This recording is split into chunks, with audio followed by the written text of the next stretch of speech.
వినిపిస్తుందా? హలో, ఆ, వాళ్ళు ఓన్లీ శుద్ర పూజలు మాత్రం చేస్తారు. మీకు కావాలంటే వాటే చెప్పండి, వాట్. నేను యూట్యూబ్లో పెడుతున్నాను.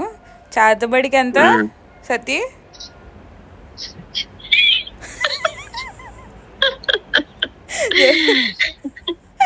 చెప్పు, చేతబడికి ఒక 10,000, భానుమతికి ఒక 50,000.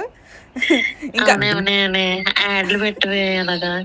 పెడుతున్నాను, అదే చెప్పు. నేను ఆల్రెడీ వీడియో తీస్తున్నాను. సో నువ్వు చెప్పు, నీకు నీకు రేట్ ఫిక్స్ చేసావు అనుకో, పెట్టేద్దాం, చేసేద్దాం, అయిపోయింది. పెట్టడానికి అయితే పూజకి 50, తీయడానికి అయితే 1,00,000. ఓ ఓకే, కింద ఏదన్నా సరేనా? మచ్చా, కింద ఆ. కింద హ్యాష్ ట్యాగ్ ఇచ్చి పూజ ఆర్టికల్స్ అన్ని మీరు తెచ్చుకోవాలని పెట్టండి. లేదురా, వాళ్ళు తెచ్చుకోవడం కంటే మనం ఇవ్వడమే బెటర్, ఎక్కువ లాగుతుంది. యాక్చువల్గా bro, that's a good business tactic.